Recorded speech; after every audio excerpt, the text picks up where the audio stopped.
Welcome back to From the Ground Up. It's me, Becky Allen, and today's episode is one that I have been so excited for, waiting just on the edge of my seat to do for you guys.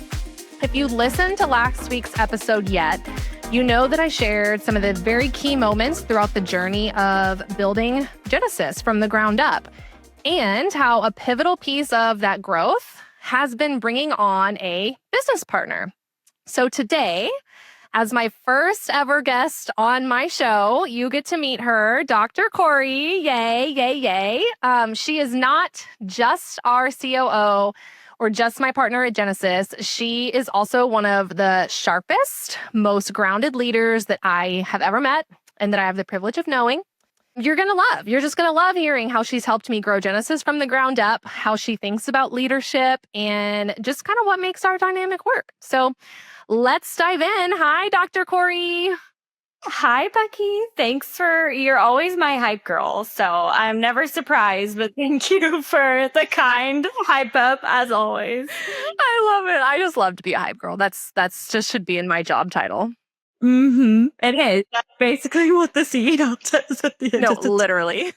Bring the energy, hype everyone up. I love it. I love it. I love it. So Dr. Corrie is my partner and COO at Genesis. She grew up in Plano, Texas, which is in North Texas, where her love for movement began with dance, gymnastics, cheer, and sports, eventually leading her to earn her doctorate of physical therapy from the University of North Texas Health Science Center. It's a mouthful. She has advanced training in pelvic floor PT and specializes in helping athletes, prenatal and postpartum women, and men with pelvic health concerns. She has a particular passion for treating vaginismus and digestive issues like IBS. We don't call her the poop queen for nothing, you guys. And she is always focused on addressing the root cause. And at Genesis, Corrie has grown from my first hire, staff PT in the early days, to becoming director of therapy, all the way now to partner and COO. And she now leads with a passion for developing the leaders of our team and empowering clinicians to thrive professionally and personally. Outside of her work, she loves to travel, she loves fitness, Pilates, the outdoors, and spoiling her nieces and nephews. Love it. So, Corrie, let's get started. I want to start kind of looking at your journey from clinician to COO and partner. You've had a unique one. You've had a unique journey where you did start as a staff PT, my first hire at Genesis, and have grown all the way to partner and COO. And I would love if you could share one or two pivotal moments throughout your journey that kind of shaped how you show up and lead the team today, just kind of looking back at that journey. Ooh, one or two moments. I feel like I have hundreds of moments, but I'll try to just hit you with the highlights. I think for me, it has been such a journey of developing step by step myself. And I think something that's really unique that I get to bring to the team as a leader is that I was the admin. I did the POCs. I did the laundry.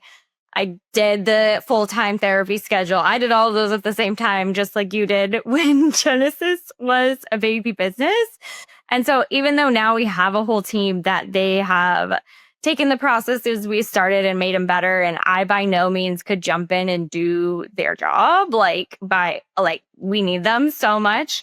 But at the same time, especially as a COO, I'm I understand every part of our organization very well, similar to you do, which I think is just unique and helpful in a very practical way. I think the other, if I have to just pick two really big pivotal things, was very early on in Genesis, we really invested in leadership coaching. So we took a lot of time away out of the clinic to just work on ourselves as people. I was the first person who got to do that, and I went and did it, and it changed me and the way I handled things so much and gave me so many practical, tactical tools. And so I'm a big bookworm. Everybody knows this. If you follow me on social media, I will never shut up about books and podcasts and courses.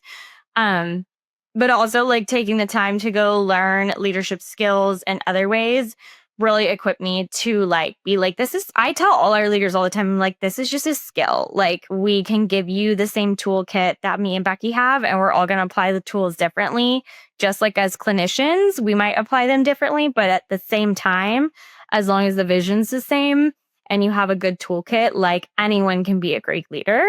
I believe genuinely, truly from the bottom of my heart. And so I think that those are probably two of the biggest things that have impacted the way that like I show up. I love it. So I hear learning and taking action and investing in yourself as a human, which is also a leader. So a lot of action, a lot of getting out there doing the dang thing. Yeah, all action. All action. No fear. Maybe fear, but no time for fear when you're leading a team, genuinely. That's the best part about just do the next thing, right? It's like whether there's fear or not, you got to move anyway. So I love it. What would you say was the point where you realized, okay, I am not just a great PT here at Genesis, but I actually want to help build this thing? It's funny because I was given an opportunity within my first year of working at Genesis. Like I had someone from my graduate program reach out to me and be kind of like, hey, like I see what you're doing at Genesis. Would you want to come do it over here for this like larger insurance-based PT company? Like and this was like a soft offer. It wasn't really a big deal. They were asking if I'd want to talk about it, right? And so, and it was a really interesting choice to be offered at like less than a year outside of grad school. Like, I don't know, it's looking back, I'm like, that was so funny for like little Corrie. I was just trying to survive, but we were like making a name for ourselves. And so I got offered this opportunity and I was like, thank you so much, for this. I'm so flattered. And like, I really love what I'm doing here. And I like see a future here for the way we're doing things too. Like I didn't want to jump ship for, a benefits package or some of those practical things that might have been like quote unquote smart even at the time. But I was just like, no, like I'm invested. Opportunities will always be out there. And so I just kind of like stood 10 toes down. I was like, I'm just going to see what happens with Genesis. I have a really good feeling about it. Because I also just believe in general in life, you get out what you put in, especially out of anything that's healthy. And really from day one, like I felt like our camaraderie and our working relationship that grew into a friendship, I was like, I just know that like if I stay here, it'll be worth it. And so obviously that turned out to be true. But yeah, I would say that was like a more poignant moment where I was like, okay, no, like I'm passing on some other things to stay here. And that made me also want to take things a little bit more seriously. Yeah. And I remember literally in the early days, you asked me something like, I don't even know if I had hired you yet. Maybe it was like brand new, but something along the lines of, would you like ever consider a partner? Or I don't even know how you phrased it, but I remember just at that time being like, no, like what? Like, but it wasn't even against you. I was just like, why would I need a partner? Like, why do I'm fine. I can figure it out myself. And again, like it wasn't anything against you. It was just, I had never really even thought about the benefits of having a partnership. And it turns out, if anyone listened to last week's episode, it took me, a few years to really I wouldn't say come around. I was every month, every year, I was like more open to just even the idea of what if this turned into something like that, but it wasn't immediate for me. I think I had to like see that I could trust you with Genesis, and so it took some time to grow into that. Which is totally fair. And honestly, like I've had people, coaching clients of ours be like, should I get a partner? And I'm like, you need to vet this person first. Like you don't just go get a business partner. Like no, literally. Which again, just like speaking to like our camaraderie and the honesty we've both always had towards each other. Like I threw it out there. You were kind of like, thanks, but no thanks. And then I was like, that totally makes sense. Like doesn't hurt my feelings at all. Just you miss 100% of the shots you don't take, right? And so, yeah, you're like, I'm interested. Yeah. And it did, like, that stuck in my mind for all the coming years. And then I think what ended up happening was what you proved was that you believed in what we were doing together and that you were not going anywhere, you know? And so I didn't even realize I needed to see that until I saw it. At that point I was like, okay, like this is more than just an employee, Corrie. It's so much like marriage, honestly. Like I describe it as that. Like you wouldn't just go pick a random person and marry them, I hope. You're going to get to know them and make sure your values align and make sure you have the same vision and want to do the dang thing. mm-hmm. Yeah, well, he talked about it like that a lot, which we're both married to very wonderful husbands and Yes. have great marriages. So that also helps because like, yeah, like just like marriage is like, it really is a commitment. Like, obviously, you can get out of a business too, but our choices in our relationship affect so many more people than just the two of us. So particularly at the point we were in Genesis, it was a very serious conversation about like, how are we going to handle things? What is this going to look like? How are we going to manage the transition? Like all that sort of stuff. So speaking of kind of like us talking about handling things and what it was going to look like, you are technically the integrator to my visionary role in Genesis. So, can you tell us a little bit about what that actually means in your day to day? Because hearing the word integrator versus visionary was new to me, basically, when you showed me the book Traction. And so, I know I very much resonated with the visionary role, and I've had to like learn what integrator means and what that looks like. So I would love it if you would share what that role actually means in your day to day. Yeah, I mean, they was a new term to me too. And it's funny because visionary by design, like everyone knows what that is, right? Like they're the bright, shiny founder, typically starts the business, has the vision, very front facing. And then the integrator, typically, the reason nobody knows what it is because typically, especially if it's a big vision, there needs to be someone on the team whose like whole job is just making sure that this thing is actually working. And so that's where kind of the word integrator comes from is like we know in business, we're going to have finance, we're going to have the services or products or whatever, we're going to have the operations, we're going to have the marketing. And that's a lot for anybody to manage. And when you're the founder and you have this big vision, most people are doing all of it. But then once other people get involved, especially you need someone on the team who this is me, I'm the someone that I just kind of like really every day try to pay attention to everything. And as we've grown, there's processes and systems in place for meetings I have with the heads of different sides of things. We're problem solving a lot of like big picture problems and then leading the leaders and then also like managing the finances and making sure it all flows together. And like you and I even had a meeting just this morning that I think it was a good reflection of like the visionary integrator dynamic where you're like ready to move on to the next thing. And I'm like, we're not done with this thing yet. And that's okay. And so it's really a lot. I wish you guys, well, some of you can probably see this, but I always tell Becky, like, because the visionary is able to keep their eyes on the horizon and kind of their heads up and looking towards the future and looking ahead and worrying about that, the integrator is able to kind of keep their head down and keep an eye on everything and make sure everything's working together. And then together you have everything covered, but it's very hard for anybody to do both things at the same time. So that's what that integrator does. And I think the thing for me that has been a fun, exciting challenge is it has really what I do changes every year because we grow every year. So Very true. Very true. That's why it's like, yeah, it's a job title, kind of, but it's really like you just make a lot of times in the book it's referred to as like the glue that just kind of like holds everything together. And so that's what I do to the best of my ability. I love it. From my perspective, I'll share what I see Corrie doing day in and day out. So she hit the nail on the head. Like, as a visionary, I am always 500 steps ahead. Like, I am already living in the future that we have accomplished together as a team. Like, we're there. Like, that is where my mind always is.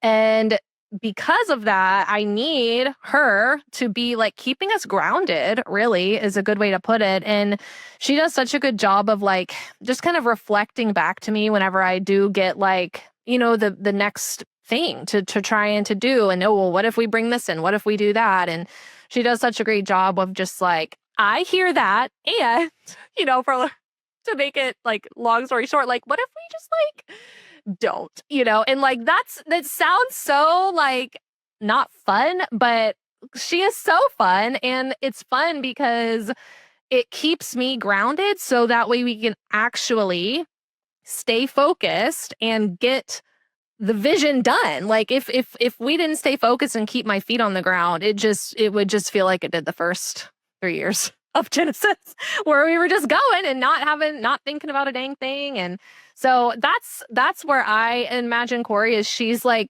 holding onto my ankles as I'm trying to like float away. And she's like, no, put your feet back on the ground. And she's really, I describe her as like the how to my why.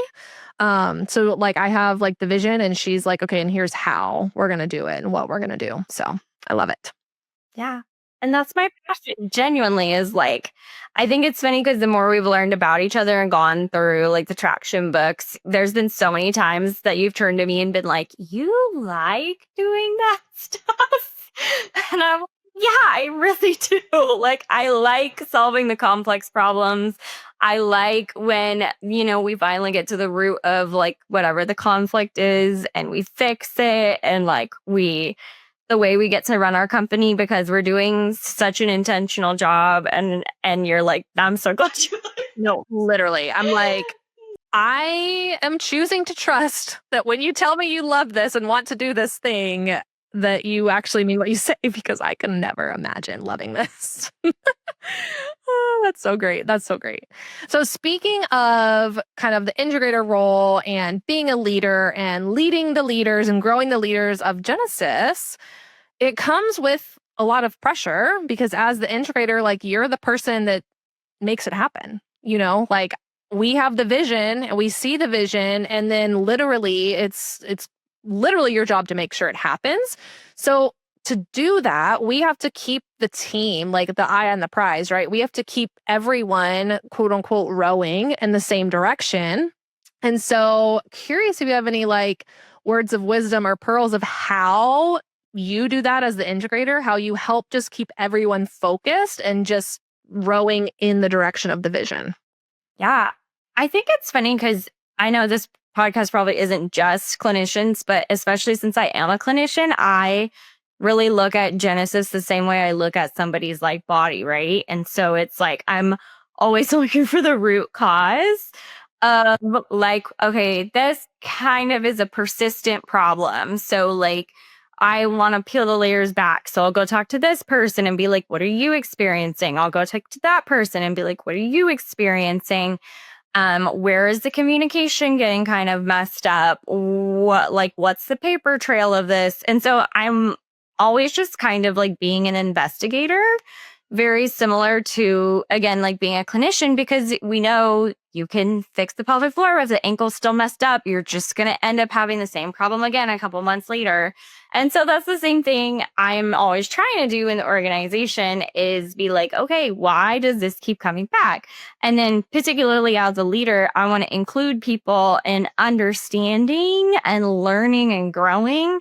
And I think you and I both set a good example of like, we're always working on ourselves and the goal is to change the game and be better together. And so the expectation is for our team to do the same. So no one's ever in trouble if we like encounter that there's been an error or mistake made, but the expectation is that everybody gets on board and we solve it together. And I've just found that to be extremely effective in solving real problems and people coming to me with problems instead of trying to like hide problems, which is something I hear from a lot of people. And I'm like, that really sucks.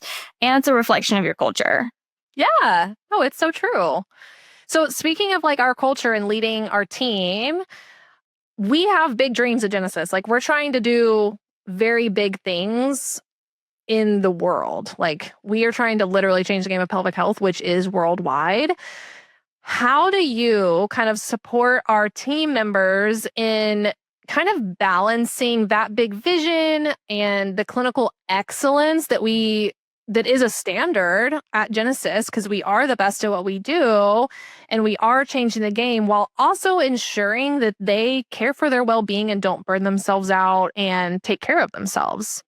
I think, like, okay, big picture, the how of how I do that is to be like checking in, asking questions. Like, I look at people's schedules and I'm like, what are you doing? That looks insane.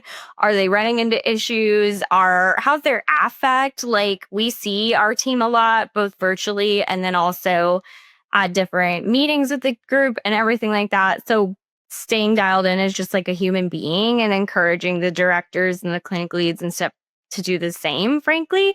And we have made a lot of tough business choices that have put our team and their health first. So encouraging people to take a medical leave when they needed it, even when it wasn't a good time for us, on like supporting people through the smoothest postpartum transition like we can. Again, it would be a lot easier for us to be like, get back here and see your patients. But we value our team and we would never do that. And so I think, frankly, making like the tough choices like that for your business is a huge investment in, again, like your culture and your team. And then I would say, like, tactically, again, it's always going back to like, okay, this tool we've tried and it worked really well. How do we make it better? Okay, this tool we tried, nobody liked it, so we're getting rid of that one. Like, constantly asking for feedback and trying new things. And again, that's something that I feel like a lot of people got frustrated by. Like, they think, I don't know, some people, when I speak with them and they ask similar questions, I'm like, you're never going to arrive at having the leadership of a growing, changing team all figured out. Like, the goal is to keep getting better and better forever and to stay in the game. And so I think that's how I approach it, is just like kind of every day is a new chance to do it better. And so I'm always looking for like, what is kind of like the little opportunity or telltale sign that there's something we could be doing better. Oh, I love it. So, okay, for a clinician listening, or, a business owner listening, or just someone listening who might be considering or even dreaming about having a partner, whether they already have a business and they might want to bring a partner in, or they want to start a business and maybe have a partnership, or maybe they want to become a partner somewhere, right? What do you wish you had known before becoming a partner? I wish that's so tough because I feel like everything in business, like, you just don't know until you know. So what I wish I had known was genuinely how much to anticipate expenses wise for the lawyers, because I knew that they were hundreds of dollars an hour. I just didn't realize how many hours it was going to take. And so I wish I had better expectations for that. And then I think I just wish I had known, I wish I had someone to tip me off on what kind of like a small identity change and shift it was going to be, especially for me, because I did go from sitting in like an employee seat to being an owner and operator. And I didn't really think it was going to feel that different, but it really, really did. And I don't even know, it's odd, again, kind of similar to marriage. Like, you're like, we've been in this relationship, not that much has like logistically changed, but also somehow everything is different. Like, it's just very much more like real. Like, I never planned on leaving Genesis, but now it was like, I really not ever leaving Genesis. And so I think for me, like, I just wish I had given myself more time and like emotional energy and resources, because I was just kind of in denial in the beginning of how challenging it really was to navigate that process. And I was kind of like, no, it's not. And then in hindsight, looking back at that year and all the things we were doing work wise and like figuring that out really by ourselves. We both got lawyers like we were advised to.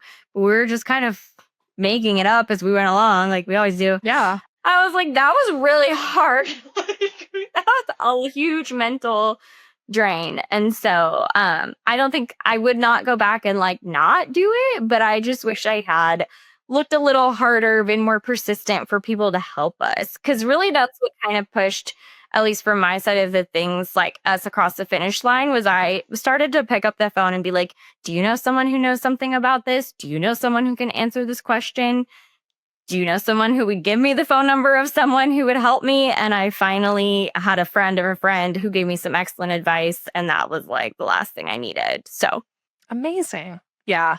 It is not for the faint of heart. Like, I just, people think it's all like rainbows and butterflies, and there are plenty of rainbows and butterflies, but it's also asking a lot of hard questions and confronting beliefs. And for me, it was, the nail in the coffin of trusting someone else with my baby, my third baby, Genesis, and like I said, thankfully you had quote unquote proved that to me in all the years, the proof I didn't even know I needed. But yeah, it was a big undertaking to go through the process and then become partners. And then we're a little over a year in technically to partnership. And I do feel like we for sure hit our stride, but it was like a learning curve and a growing experience for sure.